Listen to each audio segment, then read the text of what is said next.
তাহলে দেখো আজকে হলো আমাদের শ্বেতকণিকা সম্পর্কে। শ্বেতকণিকা দুই রকমের আছে বলা হচ্ছে। হ্যাঁ, দুই রকমের শ্বেতকণিকা কেমন, যে একটা শ্বেতকণিকা হলো দানাদার আর একটা অদানাদার। তো গ্রানিউলোসাইট আর অ্যাগ্রানিউলোসাইট। এ মানে অ্যাবসেন্ট, এ মানে অ্যাবসেন্ট, আর গ্রানিউল মানে দানা। গ্রানিউল মানে কি? দানা।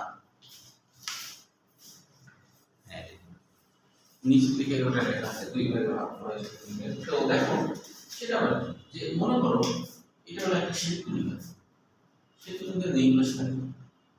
এখন যে শ্বেতকণিকার সাইডে চলে যাবে এরকম দানা দানা উপাদান থাকে, দানা দানা উপাদান থাকে, তার নাম হলো গ্রানিউলোসাইট। গ্রানিউলোসাইট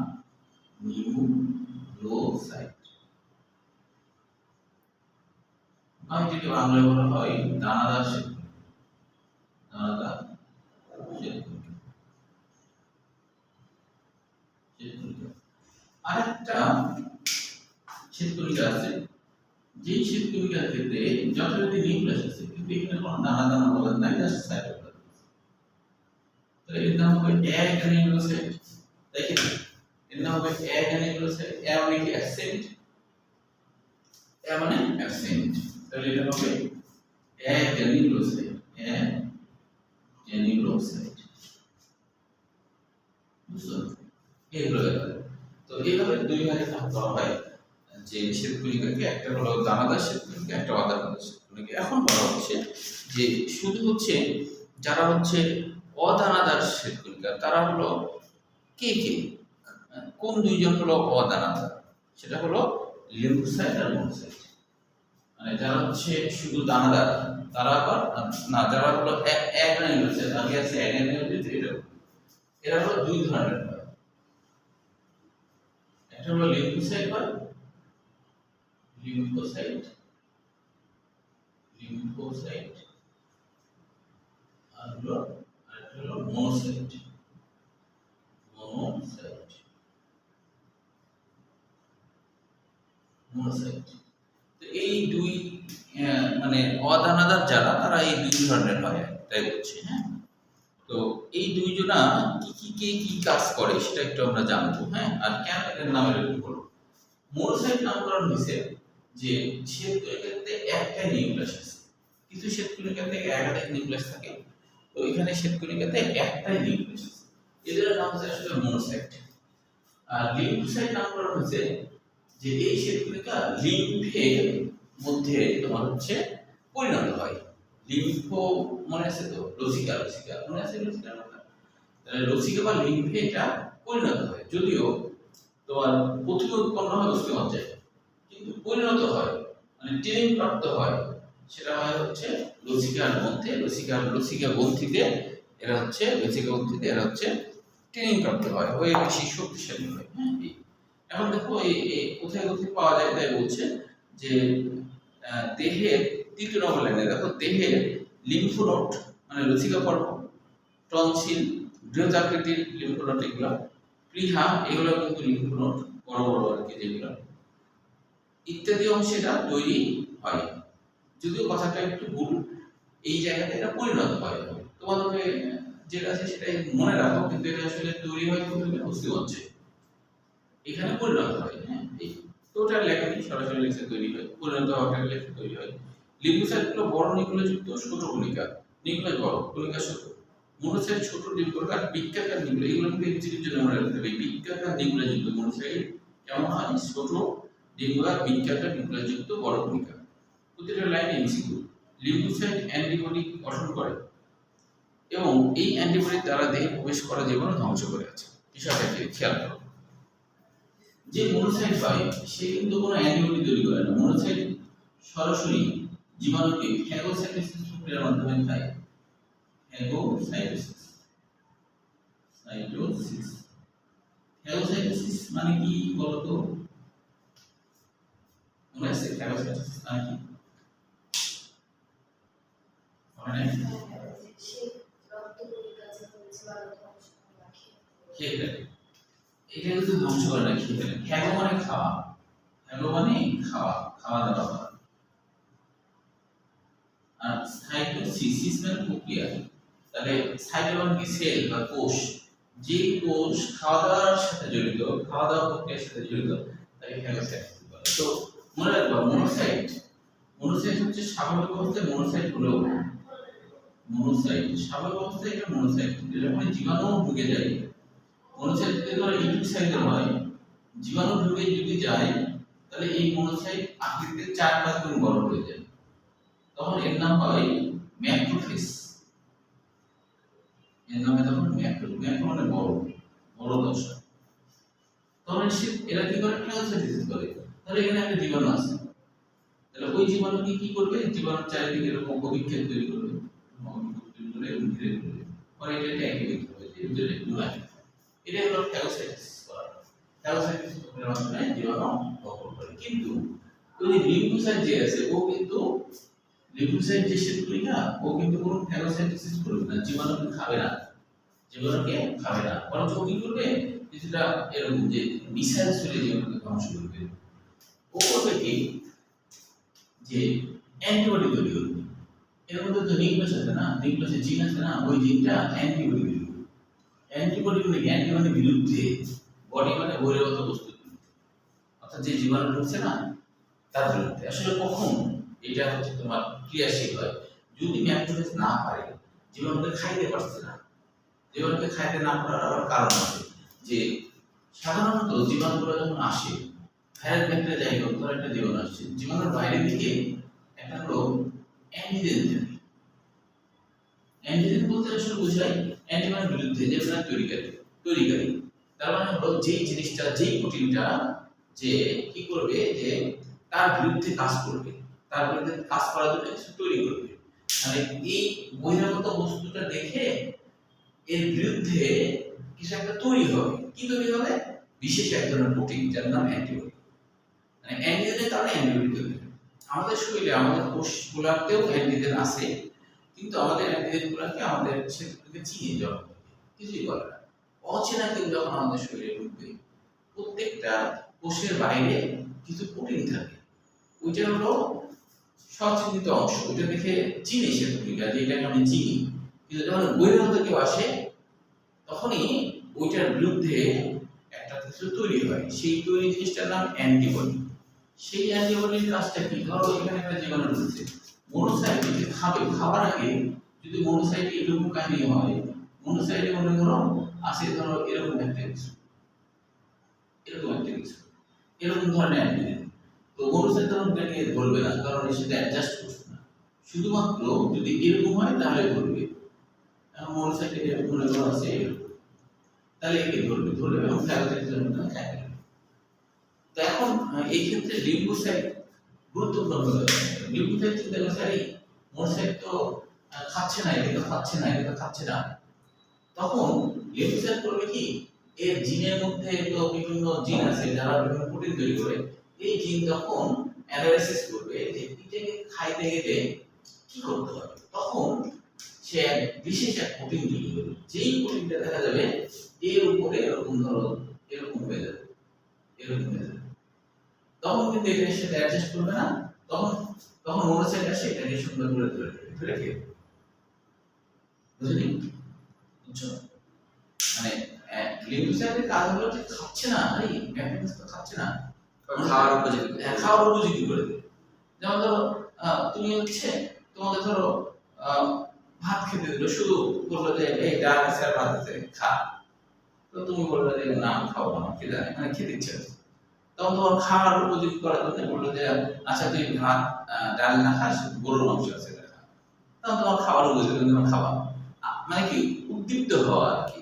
তো লিম্ফোসাইট এই কাজটা করে, ম্যাক্রোফেজকে খাওয়ার জন্য উদ্দীপ্ত করে। তখন ওরা কি এই তো খেতে পারবো, দিয়ে তখন ওকে ধরে ফেলে। এটাই হলো লিম্ফোসাইটের কাজ। লিম্ফোসাইটের বা অ্যান্টিবডি তৈরি করে, বুঝছো?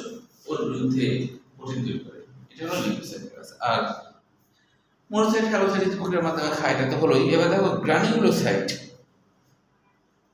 গ্রানিউলোসাইট শ্বেতকণিকা, এরা হচ্ছে, হ্যাঁ এদের কাজ হচ্ছে, এরা তো দানাদার, মানে এদের সাইটোপ্লাজমে দানা দেখা যাবে। এরাও কিন্তু ফ্যাগোসাইটিস প্রক্রিয়ার মাধ্যমে জীবাণু খায়। মনে রাখবা, কারা কারা ফ্যাগোসাইটিস প্রক্রিয়ার মাধ্যমে জীবাণু খায়, এটা মনে রাখবা। মানি মনে রাখবা, মানি, মানি মাঝে ম্যাক্রোফেজ হয় বা মনোসাইট হয়। মনোসাইটে মনে রাখো যেহেতু তোমার ওই মনোসাইট আছে, আর নিতে নিতে কি নিউট্রোফিল, নিউট্রোফিল নিতে নিউট্রোফিল। তাহলে মানি মনে রাখলে তুমি হচ্ছে মানি হলো ফ্যাগোসাইটোসিস করে, মানি হচ্ছে ফ্যাগোসাইটোসিস করে, বুঝছো? তাহলে এটা মনে রাখবা। তাহলে মানি হচ্ছে ফ্যাগোসাইটোসিস হতে পারে। এখন কথা হলো যে এদের নাম নিউট্রোফিল কেন হলো? নিউট্রো কথা হচ্ছে নিউট্রাল থেকে, অর্থাৎ এখানে তুমি যদি কোনো রং টং দাও এরা রঞ্জিত হয় না, নিউট্রাল যে রঙে দাও রঞ্জিত হবে না, বুঝছো? আর ইউসিনোফিল, ইউসিন মানে হলো লালচে রং, এটাতে তুমি যদি লাল রং দাও ও তখন ওই শ্বেতগুলিকে তখন লাল রং ধারণ করবে। ফিল মানে আকর্ষণ, লাল রঙের প্রতি বা গোলাপি রঙের প্রতি আকর্ষণ, এইভাবে নাম হয়েছে ইউসিনোফিল। ইউসিন মানে হলো লালচে রং, লালচে রং যোগ, বুঝছো? এটা হলো ইউসিনোফিল। বেসোফিল মানে ক্ষারীয়, ক্ষারের প্রতি আকর্ষণ। ক্ষার যদি দাও তাহলে সে বিভিন্ন ধরনের কালার চেঞ্জ করবে, মানে ক্ষারের প্রতি আকর্ষণ যাদের তাদের বলে বেসোফিল। বেস মানে ক্ষার, বুঝছো? এখন এগুলোর কাজ করতে হবে। নিউট্রোফিল কি করে ফেলতে পারে? ইউসিনোফিল ও বেসোফিল হিস্টামিন নামক রাসায়নিক পদার্থ নিশ্চিত করে দিয়ে অ্যালার্জি প্রতিরোধ করে। মানে কি? মানে হচ্ছে যে আমাদের হিস্টামিন নাম কেন হলো? হিস্টা মানে টিস্যু, হিস্ট মানে টিস্যু, অ্যামিন মানে হলো এক ধরনের অ্যামাইনো অ্যাসিড, যারা টিস্যুর ভিতর থেকে এরকম বিভিন্ন অ্যামাইনো অ্যাসিড তৈরি করে, যারা হলো আমাদের অ্যালার্জি হলে তার বিরুদ্ধে কাজ করে, অ্যালার্জির উদ্দীপনার বিরুদ্ধে কাজ করে।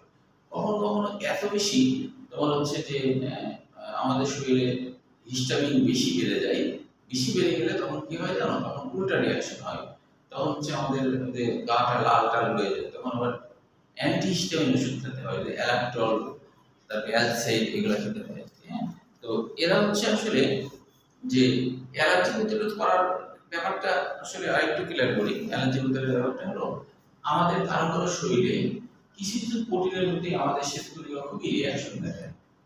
যেমন ধরো অনেকে আছে গরুর মাংস যদি খায় তাহলে তার খুব বেশি চুলকায়, তাই না? খুব বেশি চুলকায়। আবার কারো কারো গরুর মাংস খেলে কিছু হয় না, মানে গরু, হাঁস, ইলিশ মাছ আর কি কি খেলে যেন সমস্যা তৈরি হয়। তো কেন সমস্যা তৈরি হয়? আসলে ওই জিনিসগুলোকে আমাদের শ্বেতকণিকা ইওসিনোফিল যারা আছে তারা ওই ওই জিনিসগুলোকে, ওই প্রোটিনগুলোকে শত্রু ভাবে। তো এটা হলো অ্যালার্জিক বস্তু, যাকে শত্রু ভাবে সেটা ভেবে সে হিস্টামিন ক্ষরণ করে। কিন্তু এই হিস্টামিন ক্ষরণ যদি এক্সেস হয়ে যায় তাহলে আমাদের কি হবে? বাইরে তার বহিঃপ্রকাশ ঘটবে, মানে চুলকাবে, লাল হয়ে যাবে, এই সমস্যা হবে। তখন ওটাকে দমন করার জন্য, মানে বেশি বেড়ে গেছে, ওটাকে দমন করার জন্য অ্যান্টি হিস্টামিন জাতীয় ওষুধ থাকে। অ্যান্টি হিস্টামিন ওষুধ অ্যালসেট, তারপরে হলো সিজনিক্স, এগুলা খাইছো কখনো? অ্যালাক্ট্রল, হ্যাঁ হ্যাঁ, ওই যে এই হলো ব্যাপার, বুঝছো? এটাই হলো কাজ। অনুচক্রিকা দেখো, অনুচক্রিকা, হ্যাঁ অনুচক্রিকা এর আরো কিছু নাম আছে, ইংরেজিতে এদেরকে প্লেটলেট বলা হয়। প্লেটলেট বলতে কি বোঝায়? প্লেটলেট মানে কি? যেমন ধরো আমরা বলি লিফলেট, নাম শুনছো? লিফলেট, লিফলেট, লিফলেট, হ্যাঁ লিফলেট মানে ছোট আকারের পোস্টার, প্লেটলেট মানে ছোট আকারের প্লেট, দেখতে ছোট ছোট প্লেটের মতো, দেখতে ছোট ছোট প্লেটের মতো। অনেকের ধারণা যে অনেক বৈজ্ঞানিক মনে করে থাকে অনুচক্রিকা যখন বস্তুর মাধ্যমে তৈরি হচ্ছিল তখনই কোষগুলা ভেঙে যায়, ভেঙে যায় ছোট ছোট ছোট ছোট চক্র চক্র তৈরি করে, প্লেটের মধ্যে ছোট ছোট চক্র তৈরি করে, এটা হলো অনুচক্রিকা। এখানে গুরুত্বপূর্ণ মনে রাখতে হবে যে অনুচক্রিকা গড় ব্যাস কত? 5 থেকে 10 দিন। পরিণত মানবদেহে প্রতি ঘন মিলিমিটার রক্তে অনুচক্রিকার সংখ্যা প্রায় 2.5 লাখ, এটা মনে রাখতে হবে। এবার হচ্ছে এখানে অনুচক্রিকা রক্ত জমাট বাঁধে। কিভাবে রক্ত জমাট বাঁধে? এখানে খুবই সংক্ষেপে আছে, আমি একটু বিস্তারিত তোমাদের লিখে দিই তাহলে সুবিধা হবে, তোমরা একটু খাতায় নোট করে ফেলো। ঘটনা ঘটে আমাদের রক্ত জমাট বাঁধে, বইয়ে একটু গল্প করে আছে।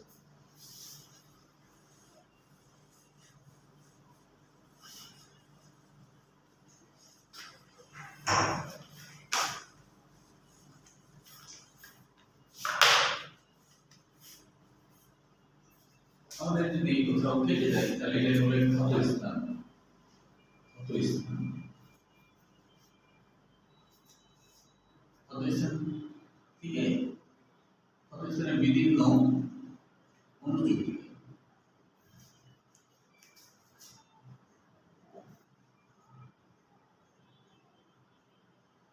বিভিন্ন অনুজীব প্রক্রিয়া থেকে বের হয়ে আসে থ্রম্বোপ্লাস্টিক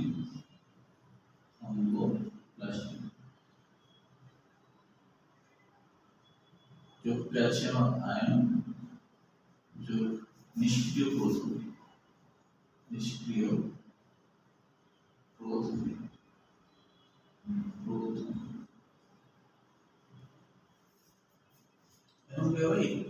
এদের প্রভাবে পরে আমি বুঝাচ্ছি, আগে এটা নোট করো।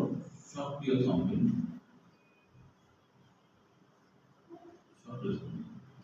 এবার এই সক্রিয় থ্রম্বিনের সাথে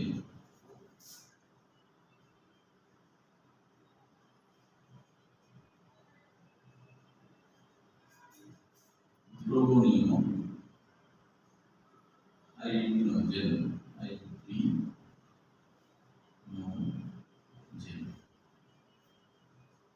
দ্রবণীয় হাইড্রোজেন কি হবে?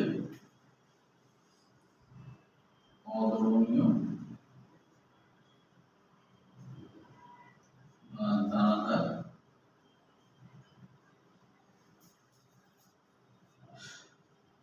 হাইড্রোজেন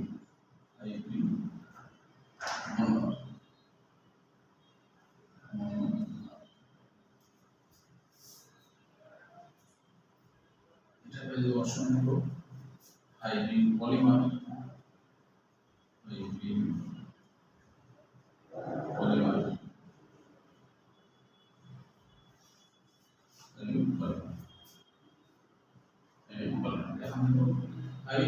পরে হাইড্রোজেন জারক হাইড্রিনোজেন, এটা হাইড্রিনোজেন হাইব্রিড মানে যে বয়ের সাথে রকটা আছে, হ্যাঁ ও ব্রি বি হলে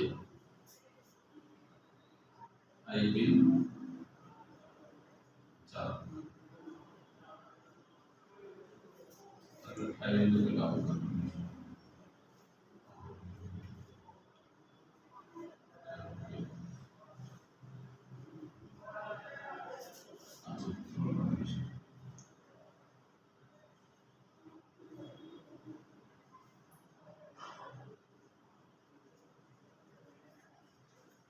কি আহত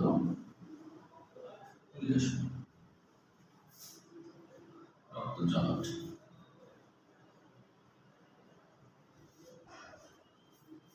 আসলে কি ঘটনা ঘটে এখানে আমরা একটু দেখাই যে আমাদের ধর এটা হচ্ছে রক্ত জারক না, মানে এই জাল তৈরি হয় বাইরে থেকে, জাল তৈরি হয়। এখানে অনেক কণিকার সমূহ আটকা পড়ে, এই কণিকার মধ্যে আটকা পড়ে, কণিকাতে বের হতে পারে না। আচ্ছা, এই আপামরটাকে বোঝাচ্ছি।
বুঝতে পারছি আকার আকার আছে ওটাই না এগুলো কি করে তো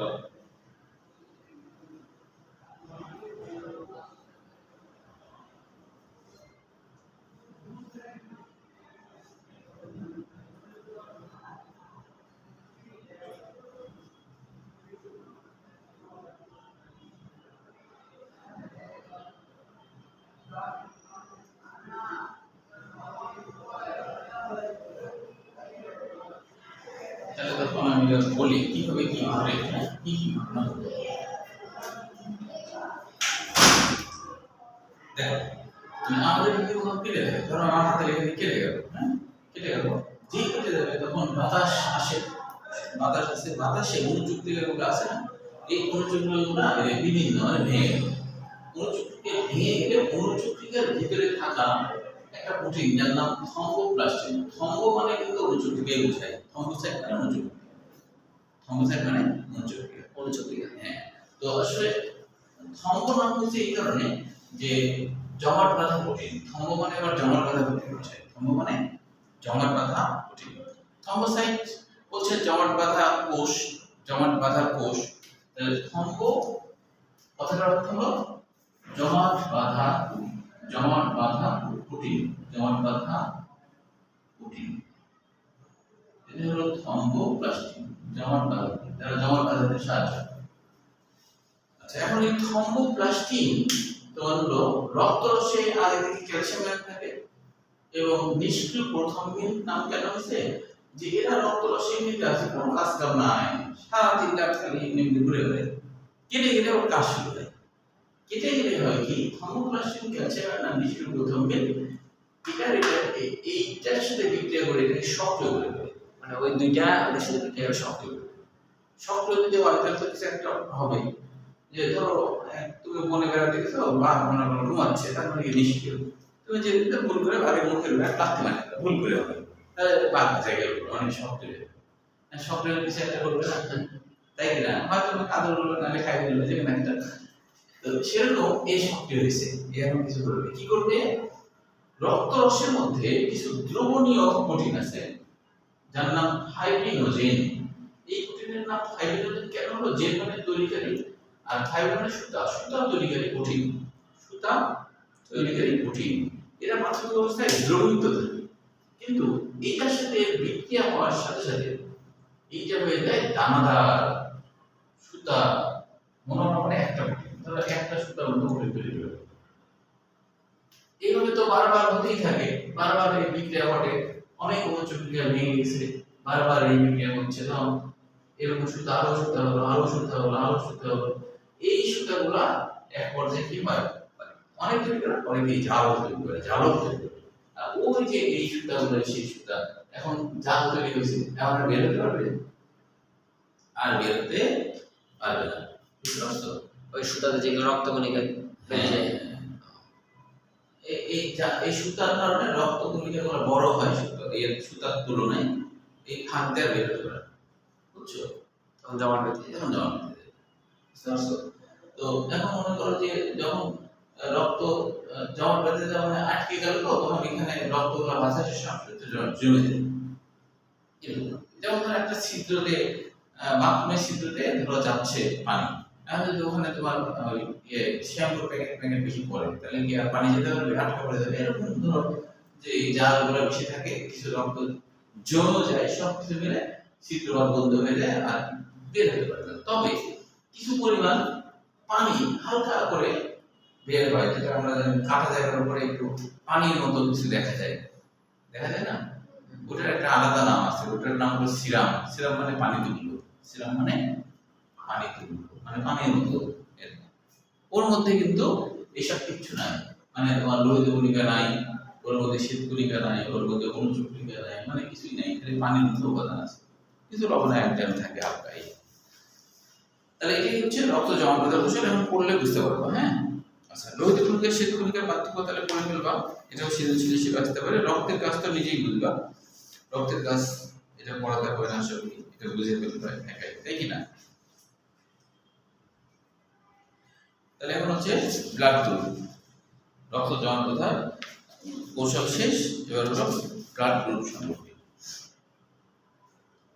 বাজে করে দেওয়া তো এটা শেষ করতে পারবো না, করে 20 মিনিটে অনেকটা দেখা যে ব্লাড গ্রুপ জিনিসটা আসলে কি। প্রাথমিক একটু আগে দেখো একটু ধারণা যে যখন রক্ত গ্রুপ যখন ছিল না, 1800 সালে প্রথম রক্ত গ্রুপ হওয়ার আগেই 1800 সালে প্রথম রক্ত ট্রান্সফার সিস্টেম চালু হয়, মানে একজনের রক্ত আরেকজনকে দেওয়ার সিস্টেম চালু হয়। তখন মনে করা হতো সব মানুষের রক্ত বোধহয় সেম, মানে লাল তো মনে করা হতো সবাই সেম, কারো যদি প্রয়োজন হতো তাহলে রক্ত একজনের রক্ত আরেকজনের দিয়ে ঢুকাই দেওয়া, এবং যাদের গ্রুপ মিলত তারা মিলে যেত, আর যাদের মিলত না তারা মারা যেত। তো এইভাবে 100 বছর চললো। পরে একজন ডাক্তার কার্ল স্ট্যান্ডার নামে একজন ডাক্তার, তিনি হচ্ছে এটা আবিষ্কার করেন। তিনি দেখেন যে আসলে সবার রক্ত এক না, সবার রক্ত এক না। তিনি দেখেন মানুষের 4 রকমের পার্থক্য আছে, যে পার্থক্যটা শুধুমাত্র লোহিত কণিকাতেই আছে, অন্য কোথাও নাই। লোহিত কণিকাতে আছে, অন্য কোথাও নাই। লোহিত কণিকাতে তিনি দেখলেন যে লোহিত কণিকার কোষঝিল্লিতে কিছু অ্যান্টিজেন আছে, হ্যাঁ, কিছু অ্যান্টিজেন আছে। তো আমাদের শরীরে যে অ্যান্টিজেন থাকলে তো আমাদের শরীরকে চিনি, তাহলে কিছু বলবে না। অন্য শরীরে যদি ভিন্ন অ্যান্টিজেন যায় তাহলে অ্যান্টিবডি বিরুদ্ধে যে আমরা তৈরি করি, এর বিরুদ্ধে একটা অ্যান্টিবডি তৈরি করে, যেটা ওই কণিকাকে ধ্বংস করে, তাই না? তো এখন এই অ্যান্টিজেন এক এক রকমের হয়। কোনো ক্ষেত্রে অ্যান্টিজেন নাও থাকতে পারে কোনো কণিকাতে, হ্যাঁ। যেমন এখানে ধরো এটা অ্যান্টিজেন এ, এটা অ্যান্টিজেন বি, এটা এ ও বি দুটাই, আর এটা হলো জিরো, মানে কোনো অ্যান্টিজেন নাই। প্রাথমিক অবস্থায় এটাই আবিষ্কার হয়েছিল। পরে যদিও নেগেটিভ পজিটিভ আবিষ্কার হয়, ওটা পরে প্রাথমিক অবস্থায় এটা আবিষ্কার। তো এবং রক্তরসে এদের সাপেক্ষে রক্তরসে এখানে অ্যান্টিবডি তৈরি হয়ে যায় বি, এখানে রক্তরসে তৈরি হয় এ, এখানে কিছুই তৈরি হয় না, মানে এই জাতীয় জিনিস তো একই, তো এ বি এখানে কিছুই তৈরি হয় না, তাহলে নেই। এখানে আবার দুইটা তৈরি হয় এ ও বি। এখন আসলে এই অ্যান্টিবডি গুলো তৈরি হয় কিন্তু কিভাবে? দেখো, অ্যান্টিবডি গুলো তৈরি হয় যখন মানুষ জন্মগ্রহণ করে, তখন জন্মগ্রহণ করার সময় যখন নাড়ি কাটে, বুঝছো, তোমার পেটের মধ্যে থাকতে কোনো অ্যান্টিবডি তৈরি হয় না। যখন নাড়ি কাটে তখনই সর্বপ্রথম তোমার অ্যান্টিবডি তৈরি হয়। কিভাবে? নাড়ি কাটলে বাতাসের প্রচুর ধুলাবালি, জীবাণু ওই যে এর মধ্যে নাভির মধ্যে ঢুকে যায়, ওটা রিয়াকশন দেখাতে শ্বেতকণিকা যে তোমার যে যেমন লিম্ফোসাইট গাইড আছে না, এরা বিভিন্ন ধরনের তোমার তৈরি করে ফেলে, বিভিন্ন ধরনের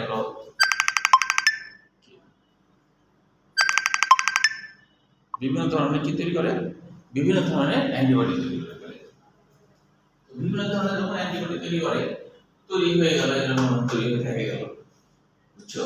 তো এবারে তৈরি হয়ে থাকে অ্যান্টিবডি। এবার এখন মনে করো তোমার এ রক্ত গ্রুপ, আমার বি, তাহলে এই বি রক্ত গ্রুপ যদি এর মধ্যে আসে, রক্তের সাপেক্ষে অ্যান্টিবডি আগেই তৈরি হয়েছিল, এখন এই অ্যান্টিবডি কিন্তু রক্তের কণিকার এই অ্যান্টিজেনকে জন্ম থেকে চিনে তৈরি হয়, জন্ম থেকে চিনে, তো চিনলে এটা তো আর চিনে না। যদি বি যদি এর মধ্যে ঢুকবে, তাহলে এই অ্যান্টিবডি বি কে ধ্বংস করে দিবে, চিনে না, অচেনা পরমাণু ধ্বংস করে দিবে। যেমন ধরো অ্যান্টিজেন কিছুটা পোশাকের মতো, যেমন আর্মিতে সীমান্ত অঞ্চলে যারা আর্মিরা থাকে, মানে বিএসএফ, বিডিআর, বিজেপি থাকে, তো এদের দায়িত্ব হলো যে পোশাক দেখা, যদি দেখা যায় নিজের দেশের পোশাক ছাড়া ভারতীয় পোশাক পরে সামনে ঢুকতেছে, তাহলে কি গুলি চালাবে? আর নিজের দেশের একই সেম পোশাক পরে হাঁটাহাঁটি করলে কিছু বলবে না, তাই কিনা? বলবে না। তো ঠিক সেরকম আমাদের শ্বেতকণিকা যাকে চিনি, যেমন আমাদের বিজেপি সদস্যের পোশাক চিনি, তাই না? চেহারা না চলুন ওই সদস্যের কিছু বলবে না, কিন্তু ভিন্ন পোশাকদের দেখে গুলি করবে, তখন চিনাচিনি আর এরা দেখবে না।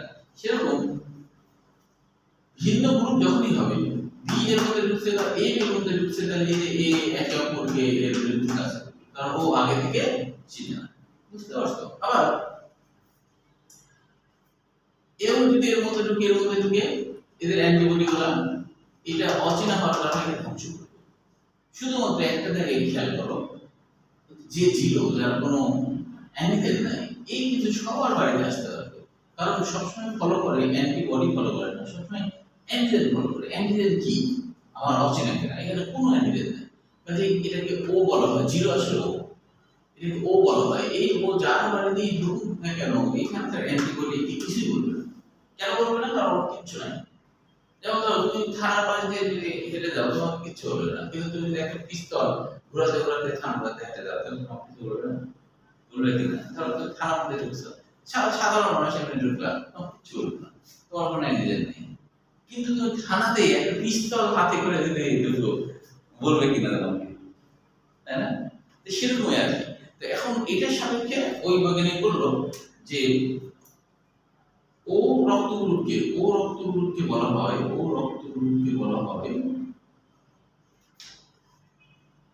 সর্বজন দাতা। আর এবি রক্তগুলোকে বলা হয় সর্বজন গ্রহিতা। কেন এটা বুঝতে পারলাম কিনা দেখো, এবি কেন সর্বজন গ্রহিতা? এবির মধ্যে যেই আসুক এর কি কোনো প্রতিরক্ষা ইউনিট আছে? এরকম প্রতিরক্ষা ইউনিট তৈরি হয় না কখনো রক্তের সাপেক্ষে, রক্তপথের সাপেক্ষে তৈরি হয় না। অন্য জীবনের সাপেক্ষে অন্য অ্যান্টিবডি তৈরি হয়, কিন্তু রক্তের সাপেক্ষে এখানে কোনো অ্যান্টিবডি তৈরি হয় না। আর এই বাইরে যেই আসুক না কেন এর তো প্রতিরক্ষার কেউ নাই, এই জন্য এবিকে বলা হয় সর্বজন গ্রহিত। বুঝলি? আর কেউ ইয়া করে না। না, প্রতিরক্ষা এর তো প্রতিরক্ষা সোলজারই নেই। কোন জমিতে যদি কেউ মালিক না থাকে, সেই জমিতে আমটাম পাকে গেলে কেউ কিছু করবে? মালিকই নাই, প্রতিরক্ষার কেউ নেই। প্রতিরক্ষার কেউ না থাকলে যে খুশি তাই, ঠিক না? যে খুশি সেই কিন্তু তোমার এখানে আসতে পারবে, কোনো বাধা নাই, যেতে পারবে। এই যার বাড়িতে খুশি তার বাড়িতে যেতে, না উল্টা হলো, যে কেউ এর বাড়িতে ঢুকতে পারবে। কিন্তু এ কি যেতে পারবে? এ যেতে গেলে এটা তো ফলো করে না, অ্যান্টিজেন ফলো করে। অ্যান্টিজেন দুইটাই আসবে, দুইজনে আক্রমণ করবে। দুজনে আক্রমণ, বুঝতে পারছো? কোথায় যেতে পারবে না, সবাই আসতে পারবে। সবাই আসতে পারবে। আসতে পারলে এর তো কোনো সোলজারই নাই। সোলজার আছে নাই তো, তাহলে কি বলবে? কেউ কিচ্ছু বলবে না। এই জন্য এদিকে বলা হয় সর্বজন গ্রহিতা, আর ওকে বলা হয় সর্বজন দাতা। এখন কথা হলো, সর্বজন দাতা বলছি, কিন্তু সর্বজন গ্রহিতা ওকে বলা যাবে না। কারণ দেখো এর কিন্তু সোলজার আছে, অ্যান্টিজেন নাই, কিন্তু অ্যান্টিবডি তো দুইজন বসে আছে। এখন যে আসুক না কেন, যেই আসুক, এ তো রেডি হয়ে বসে আছে মারি দেবে। বুঝতে পারলা কিনা বলো? বুঝতে পেরেছো কি? এইটুকু জিনিস বুঝলা কিনা আগে বলো। এখন এটা ছক আকারেও পরীক্ষা আসতে পারে। ছক আকারে আসলে এভাবে যে ছক আকারে এভাবে আসে যে ধরো রক্ত গ্রুপ অ্যান্টিজেন অ্যান্টিবডি তারপরে দিতে পারবে নিতে পারবে। এভাবে সব আকারে বিন্যস্ত করতে পারে অনেক সময়। হ্যাঁ, তাহলে দেখো এটা তোমরা করে ফেলো। হ্যাঁ, যা পরীক্ষার সময় দেয়, তাহলে এটা ধরো আমি করলাম। এখন চারটা ঘর হবে, চারটা ঘর। ধরো এই একটা, আর এই মনে রাখো যার অ্যান্টিজেন যেটা হয় সেটাকে রক্ত, তাহলে যদি অ্যান্টিজেন এ হয় তাহলে তার রক্তগ্রুপ এ, অ্যান্টিজেন যদি বি হয় তাহলে রক্তগ্রুপ বি, অ্যান্টিজেন যদি এ বি হয় এ বি, অ্যান্টিজেন যদি ও হয় রক্তগ্রুপ। ঠিক আছে? তাহলে তো আমরা জানি অ্যান্টিবডি তো বিপরীত কিছু হবে, তাই না? তাহলে অ্যান্টিবডি বি নিচে তাই এটা নিচে জিরো এর নিচে তাই। হ্যাঁ, এই বি এটা হলো উপরেটা বি। হ্যাঁ, তাই তো বুঝলাম। বি এ জিরো তো নাই, জিরো এটা এ ও বি। বুঝতে পারছো? আগের হিসাব অনুযায়ী এ হচ্ছে দিতে পারবে কাকে, এ কে তো পারবেই, আর এ বি হলো সর্বজন গ্রহিতা, তাহলে দিয়ার ক্ষেত্রে সমস্যা তো নাই। এ বি তো দিতে পারবে না, সরলরেখা বহিতে যায় তাহলে এটা আমরা নিয়ে দিতে পারবে। এখন নেওয়ার ক্ষেত্রে আবার কি হবে, একটা পারবে ওরটা পারবে না, ওর তো মানে এটা হলো কি নিতে পারবে, মানে ওকে বলে সরলরেখার দাতা, মানে ও সবার বাইরে যাবে, ওর এখানে ক্যান্ডিডেট নাই, এর বাইরে ঢুকলে এই কিছু বলবে এই নিতে পারবে সবগুলো দিয়েও হবে, দিতে পারবে সবগুলো দিয়ে হবে। হ্যাঁ, তারপরে যেটা যেটা হ্যাঁ এই যে হ্যাঁ আবার দিতে পারবে B B A B R B আর আর ও আর এ নিচে কম সব। হ্যাঁ এই এখন হলো এ বি হলো দিতে পারবে শুধু এ বি নেওয়ার সময় কিন্তু সবার। হ্যাঁ দিতে পারার সময় শুধু এ বি কেই দিচ্ছে, দেওয়ার সময় এ বি কে দিচ্ছে, নেওয়ার সময় কি সবার কারণ তো সোলজার নাই আছে, এ বি ও সোলজার তো নাই তাই না? না, আর এটা সবাইকে দিতে পারবে। হ্যাঁ দিতে পারবে সবাইকে। ইসরাত নাম যদি বলো তো আমাকে, বুঝতে পেরেছো? এটা শুধু ও। এটা শুধু এইগুলো ছক আকারে অনেক সময় আসে, বুঝতে পারছো? তাহলে এই ছক আকারে এটা মনে রাখতে হবে, এটা পরীক্ষায়। আর একটু পর্যন্ত করে দেখো, সমস্যা থেকে না। তো আগামী দিন হচ্ছে তোমার ইয়েটা দেখাবো। এখানে তোমাদের নেগেটিভ রক্ত বিষয়ে কি নাই নাকি আছে, হালকা করে আছে। আগামী দিন নেগেটিভ রক্ত নিয়ে, হ্যাঁ এখানে আছে। আগামী দিন নেগেটিভ রক্ত আর দ্বিতীয় গঠন প্যাটার্ন করে আলোচনা।